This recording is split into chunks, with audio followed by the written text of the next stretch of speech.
watching the News Channel 15 Highlight Zone with Glenn Marini.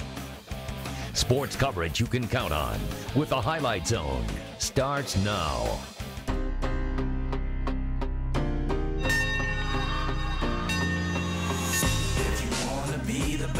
This is personal. It's really for respect. Wayne and Snyder have a championship caliber game. And save all the talk for the post-game interview. Wants to win the SAC belt. Snyder has it. It's as simple as that. This is basically like a championship game for us. Playing with my brothers, it's getting physical up front. It's a matchup that everybody been waiting for to surprise the city. If you want to be the best, you've got to show desire. Well, the SAC has been a guessing game every Friday so far this season, but one thing is for certain. If Wayne or Snyder wants to ring the victory bell at the end of the year, they needed a win tonight. Andy McDonald joins us now with your Highlight Zone Game of the Week. Andy.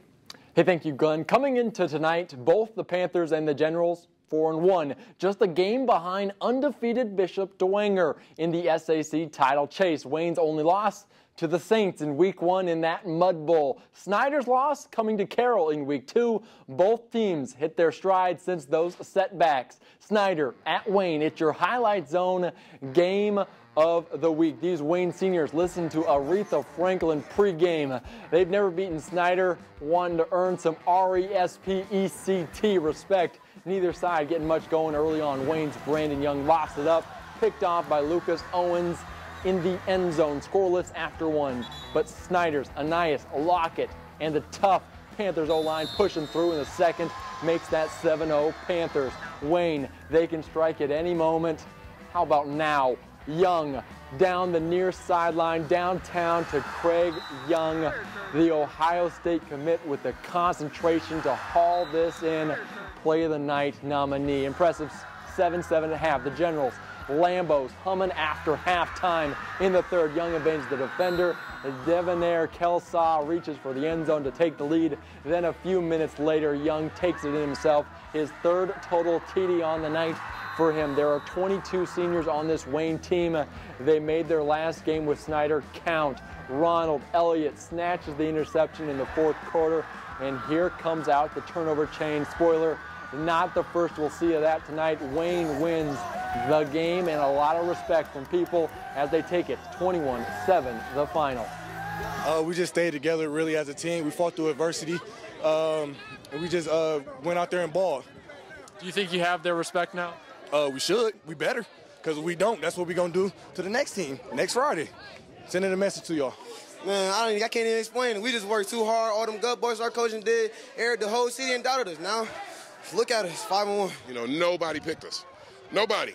Not one website, Twitter, nothing. You know, Snyder by 10, Snyder by 7. You know, we got 22 seniors. They start 6. You know, so our kids took it as disrespect. We took it as disrespect. Never doubt Wayne. Lesson learned. Snyder hosts Northrop next week, while Wayne at Concordia. Glenn, back to you. All right, more than just Zolder Stadium bragging rights on the line in this one. Concordia and Dwenger Saints looking to stay undefeated and atop the SAC. Third quarter action, it's that Dwenger D. Yeah, we've seen it all season long. TJ McGarry, he's a smart one. He's going to play college football at Columbia. It was a sack, 28-7, Saints in the lead. Later, it's the Saints' favorite game show, Name That Tipman. This time, it's TJ in. 26-7, Saints after the 2-point conversion was good.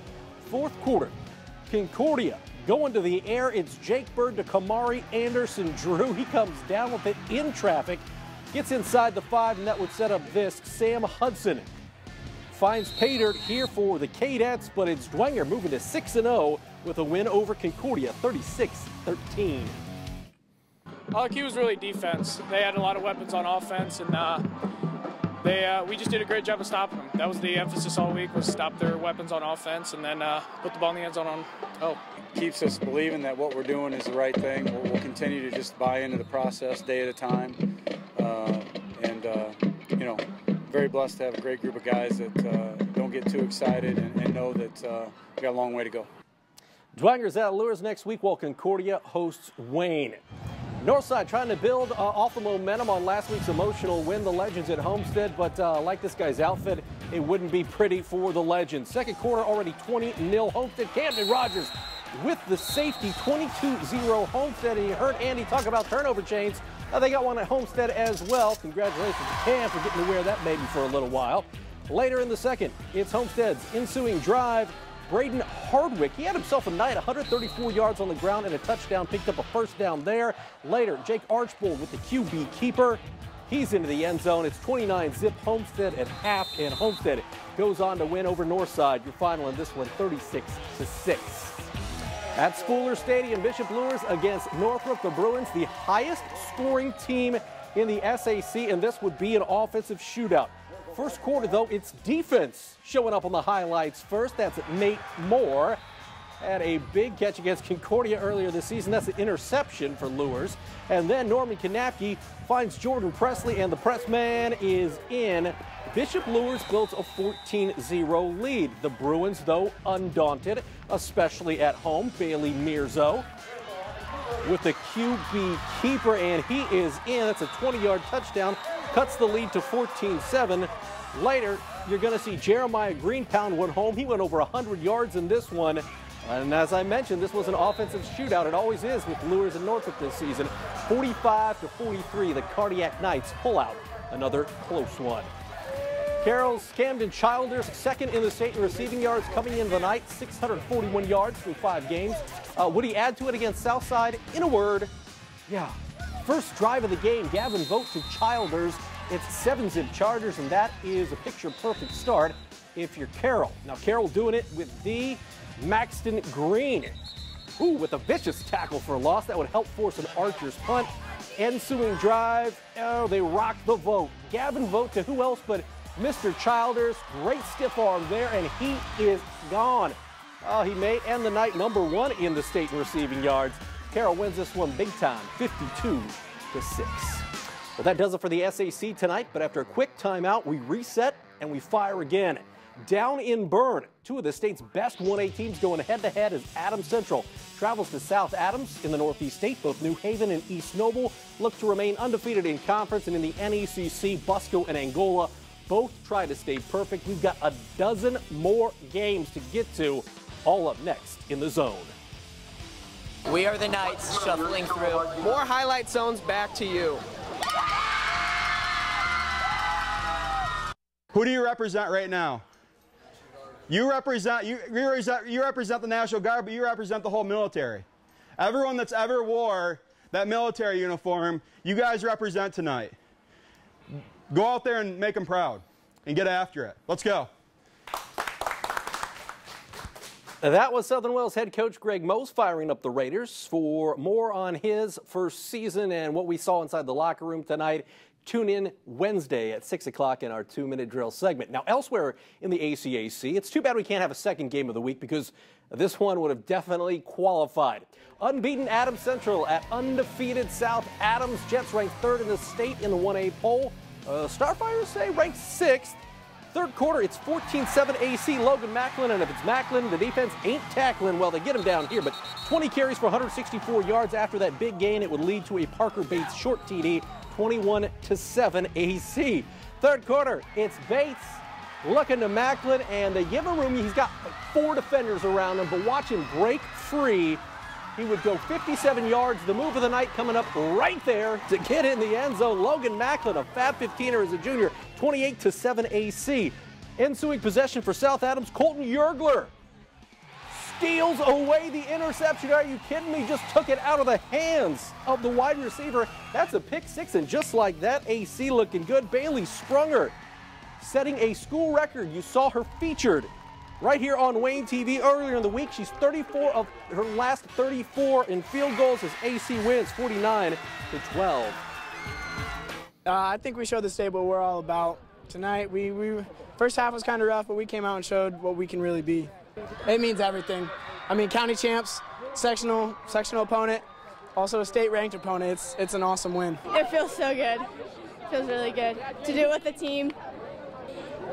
Just all the guys supporting and working hard as they can and practicing as hard as they could all week.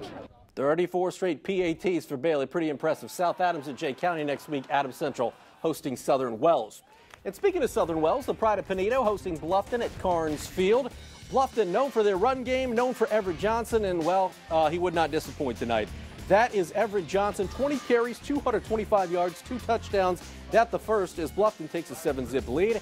And then it's Bluffton doing it with defense. This is actually a lateral, so folks, that is a fumble. And it is recovered by Evan Kitt. You're going to see Kitt do some more defensive work here. He busts through the line.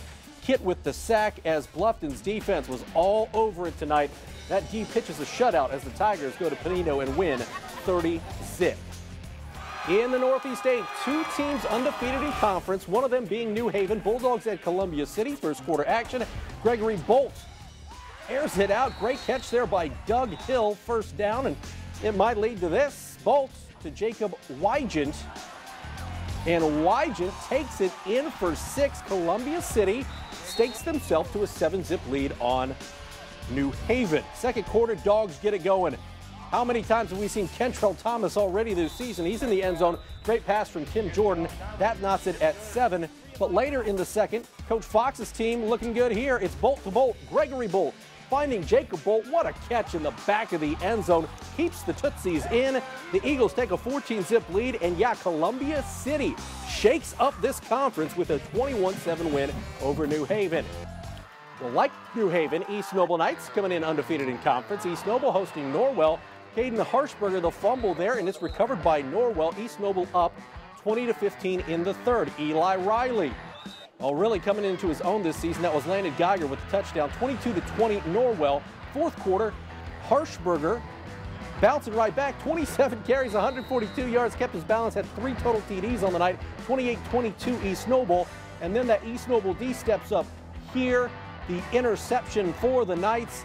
And you're going to see Bailey Parker finish it off, finds Gage Ernstberger for the touchdown, as East Noble now the only undefeated team in the Northeast 8, 36-22. Finding our rhythm tonight, we've actually been gaining some players back from injuries and things, and so getting some guys into new spots and figuring out where, what we're best at, and I thought our offensive line executed great. At the Bob in Decatur, Belmont looking for its first win of the season. Braves welcoming the Leo Lions to town. First quarter action, Leo going to the air. A.J. Restivo hits Jaden Haney. Restivo had 147 yards passing and 3 touchdowns at 7-zip Leo. Belmont, though, they could throw the football a little bit this season. Jonathan Wilder at quarterback gets the ball to Aaron Lehrman. It ties it at 7, and Wilder had 4 TD passes on the night. Later in the first, Restivo finds Peyton McHale. He pounds his way in there, 14-7 Leo. You're going to see Colin Mills in the second quarter come up with a touchdown for Belmont, but it's Leo winning a shootout 42-27 over the Braves. Up in Waterloo, DeKalb trying to build off last week's win over Columbia City. Tonight, the Barons battling Huntington North, and DeKalb's John Bell. You've seen him a number of times on the zone so far this season. See him again running for a touchdown. 9 carries, 103 yards, 2 TDs for John Bell. 28-0 Barons in the third. And then it's more of that run game in the fourth. Landon Miller up the gut, 35-0. Tanner Jack also had a nice night for DeKalb, but Corey Price may have had the run of the game. Watch Price bounce to the outside for DeKalb, and he would go all the way. Price in for the score. DeKalb shuts out the Vikings 42-0. Watch out for the Barons. They're playing good football. NECC Angola in the driver's seat for a conference title. Undefeated Hornets ranked 7th in 4A. They were taking on Fairfield. Third quarter, Gage King in for the score. And folks, it was 56-0 at that point. Later, it's Angola's Lane Ward with the interception. Angola's got offense, they got defense, and they got everything working, does Coach Andy Thomas. It's King again. This makes it 62-0. Angola undefeated. They beat Fairfield 70-0. Staying in the NECC Big Schools Division, Garrett at West Noble. Rivalry game here. Chargers 4-1. Their only loss to Angola. That is Josh Gross with the interception in the first quarter as West Noble jumps out to a 7-zip lead. Later on fourth down, Kyle Mayhorter. They go for it, but he is stopped just at the line, so the Garrett defense, Krista Pugh, had to like it, does make the stop. Levi Follett, though, picked off here. It was a 7-3 West Noble lead at that point, and then it's the big guy, Brandon Pruitt, has had a fantastic season for Coach Mayhorter at West Noble. That made it 14-3. It's Pruitt again. And he is gone. 21-3 there as West Noble wins this by 20, 35-15 over the Railroaders. Undefeated Busco on the road. We're talking Paul Sade's Eagles at Fremont. Busco tied for third with Adams Central in this week's 1A state poll, but it's Fremont doing work early. That was Cameron Colclazier running it in, and Fremont, after the 2-point conversion, up 8-zip. Should we sound the upset alert? Well, Busco's got some good running. Joey Emmenheiser in for the touchdown. That cuts it to 8-6. You're going to see Nathaniel Keener bring in the 2-point conversion for Paul Sade's team. Busco, they were down 8-0. They score the next 36. Busco a winner on the road, 36-8. Last up in the NECC, we're talking Eastside hosting Prairie Heights. Blazers coming off a 1-point win over rival Garrett for that train trophy, but it's Prairie Heights doing it with D early on. Bennett Johnson with the interception to keep this thing scoreless. Later in the first, Caleb Vanover, only a sophomore, but he's got some talent. He pounds it in, and Eastside takes a 7-zip lead.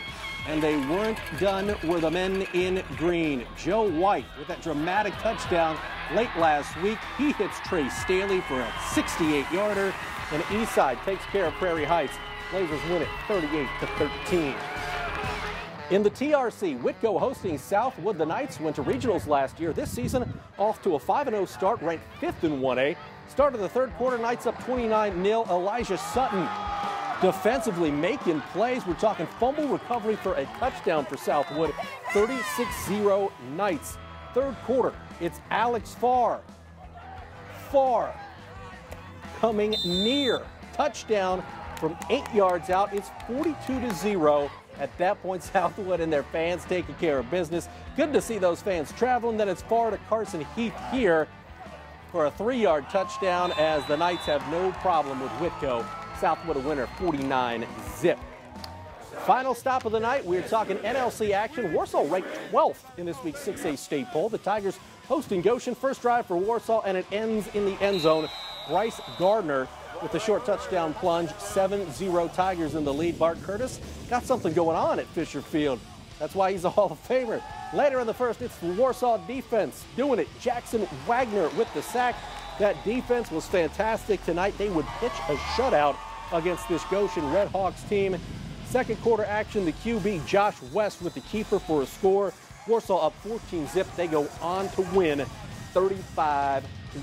We've got your Highlight Zone Play of the Week. It's coming up after the break. Play of the Week is next. Go Blazers! Welcome back to the Birdcage. Welcome back to the Highlight Zone. It's time for the best of the best. And if you want to talk about the best all-around athlete in all of Northeast Indiana, you'd be hard-pressed to find someone better than this guy. We're talking about Wayne's Craig Young coming up with the go-ahead touchdown catch against the Snyder Panthers, or the touchdown catch, I should say, against the Snyder Panthers. Beautiful hand-eye coordination. Craig Young. Folks, that is your Highlight Zone Play of the Week, and they are going to love him next season in Columbus when he suits up for Ohio State. Key games for next week, things get ramped up. We're talking rivalry week in the SAC.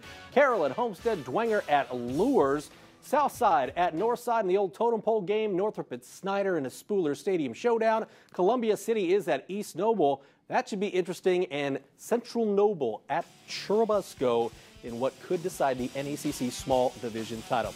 Hey, that does it for Week 6. We'll see you next Friday night.